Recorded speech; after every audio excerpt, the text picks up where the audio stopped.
کے پاس محترمہ بشرا be be جو وائف ہیں former prime minister Imran Khan صاحب کی، ان کی ایک پٹیشن ہم نے کچھ عرصے سے لگائی ہوئی ہے۔ ان کی جو ٹرانسفر ہے بنی گالا اگینسٹ ہر وشز، یا کسی وکیل نے بھی وہ درخواست نہیں دی، بشرا بی بی نے خود بھی وہ درخواست نہیں کی، مگر جو ریزنز دیے گئے وہ یہ تھا کہ پرزن بہت اوور کراؤڈڈ ہے and out of respect since she is wife of the former prime minister, اور تھرڈلی سیکیورٹی خدشات کی بنا پر بشرا بی بی کو ٹرانسفر کر دیا گیا ہے اڈیالہ جیل سے بنی گالا، جس کا کوئی جواز نہیں بنتا وہاں پر۔ وہ ویسے بھی ان کو وہاں پر اکیلے رکھا ہوا ہے اور وہاں پر کوئی ہے نہیں، نہ ہی کوئی اور خاتون ہے، صرف گارڈ پہ ایک دو خواتین، اور سیکیورٹی تھریٹ میرے حساب سے تو اصل بنی گالا پہ ہے، نہ کہ اڈیالہ جیل میں، اور ان کو بھی اسی طرح ٹریٹ کرنا چاہیے جیسے ہر کانوکٹ کو، ہر قیدی کو ٹریٹ کیا جاتا ہے۔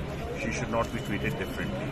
سو آج ہم نے یہی درخواست لگائی کہ جب سے وہ 31 جنوری سے وہ توشہ خانہ میں کنوکٹ ہوئی ہیں، میاں بیوی کی آپس میں کسی بھی دن ملاقات نہیں کروائی گئی۔ جیل اتھارٹیز کو پچھلی 7 مارچ کو جج صاحب نے ہدایت دی تھی کہ وہ ہماری درخواست پر امپلیمنٹ کریں اور ایکشن لیں۔ انہوں نے آج دن تک 20 دن گزر جانے کے باوجود اس پر بھی کوئی کارروائی نہیں ہوئی۔ سو آج جج صاحب نے فائنلی منڈے کو اسلام آباد کے کمشنر کو اور سپرنٹینڈنٹ اڈیالہ جیل کو طلب کر لیا ہے اور ان سے کمپریہنسو رپورٹس مانگی ہیں کہ ہماری درخواست پر آج دن تک ایکشن کیوں نہیں ہوا۔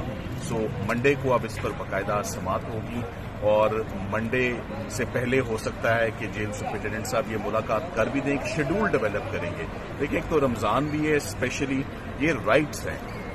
اگر ایک ہی جیل میں میاں بیوی یا فیملی ممبر ہو، باپ بیٹا ہو، بہن بھائی ہو، تو ری یونین ہوتی ہے، فیملی یونین ہوتی ہے، اور فیملی یونین ایک جیل کا پرنسپل ہے۔ تو یہ ایک ہی جیل ہے، انہوں نے خود ایک ہی جیل کے 2 حصے بنائے، ایک سب جیل ہے اور ایک مین جیل ہے، تو اور پیشی پر ادھر سے ان کو ادھر لایا جاتا ہے۔ تو میرا خیال ہے کہ انشاءاللہ منڈے کو کوئی بہتر فیصلہ اس پر ہوگا۔